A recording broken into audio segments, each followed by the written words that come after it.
Hello, my compadres. It's me again, guy who shits pants. Now, excuse the fucking morning fucking voice. Like, I just woke up. I feel like shit. Gonna shit in blood. It's gonna be good. But today we're gonna be talking about rec room militaries, and if you're considering starting one. Now, in hindsight, you probably shouldn't. Like, it's a massive shithole to get into, a massive rabbit hole. Really don't recommend. But if you really want to, here's 5 things that you should consider when making your own military. Okay, so consider the theme and franchise.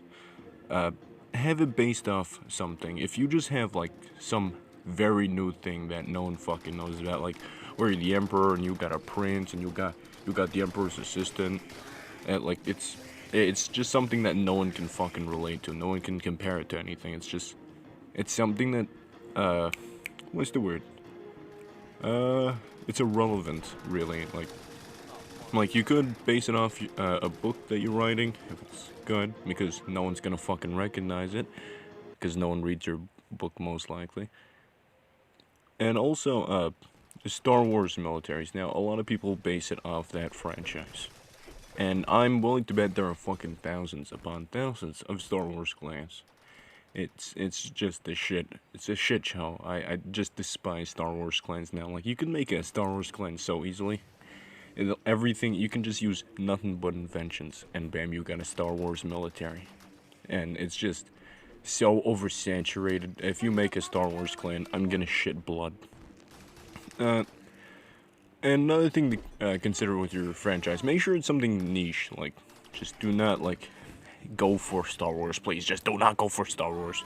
Do not go for Navy SEALs, all those fucking modern militaries. Like, just don't go for those. There's already thousands of those already.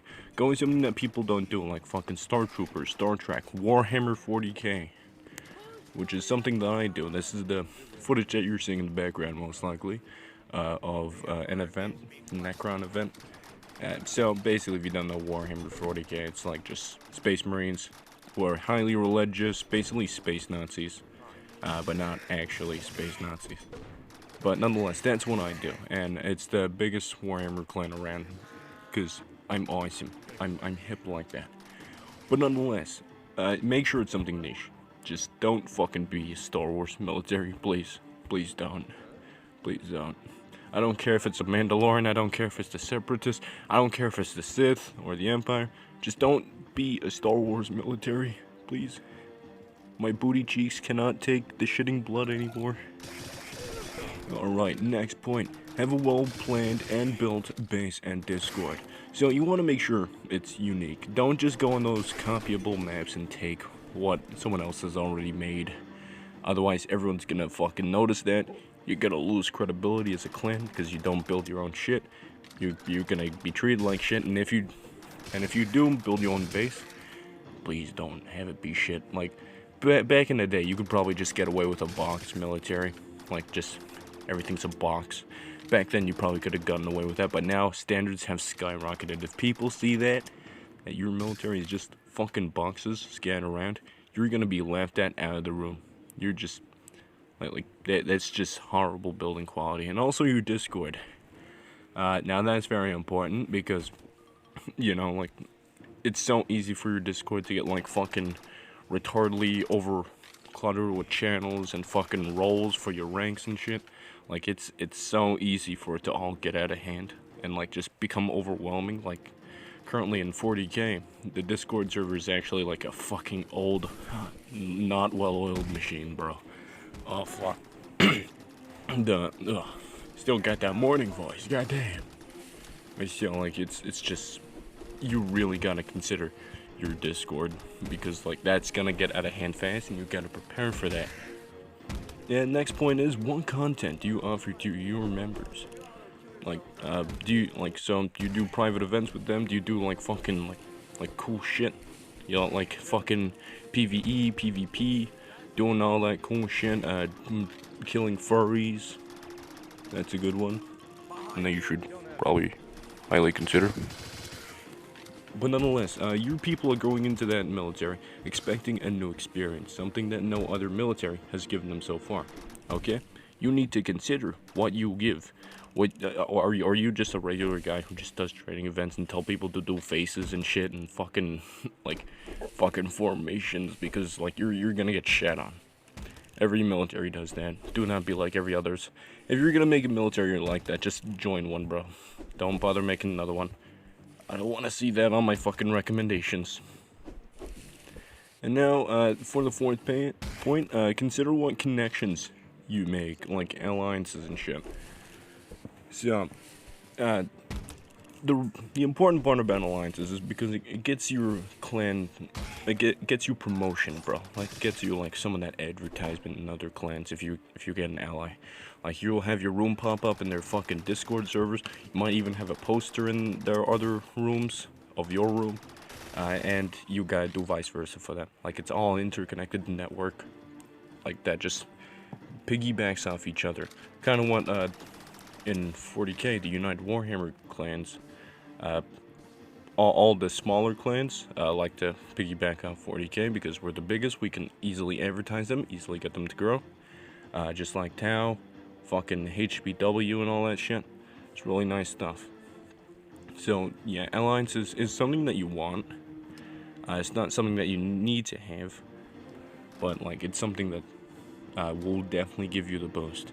Now the fifth point is, do you actually want to stay committed to your military? Are you actually gonna give a shit about this? Like, fucking few months down the line, maybe a year down the line, are you still gonna give a shit about this?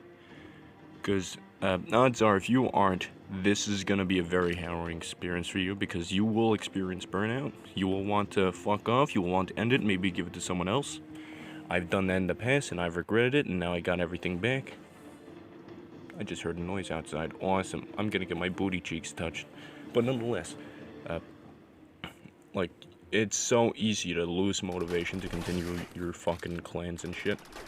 Like, I've suffered burnout so much, but since I have such good admins and stuff who can, like, easily, like, just cover for me and stuff, it's all just a well-oiled machine. You want to make sure you have your good admins, man. You want to really consider what people you put on.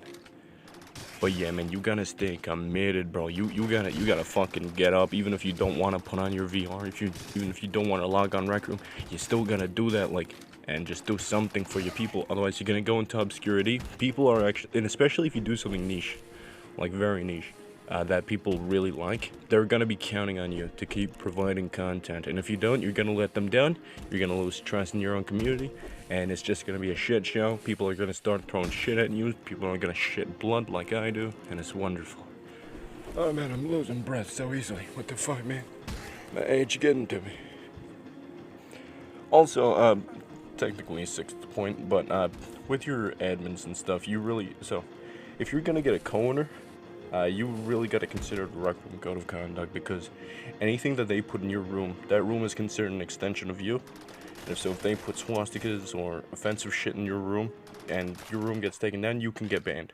Even if you're not the one that did it, it's considered an extension of you. So be careful of who you choose as your admins, and also make sure they're not inactive fucks.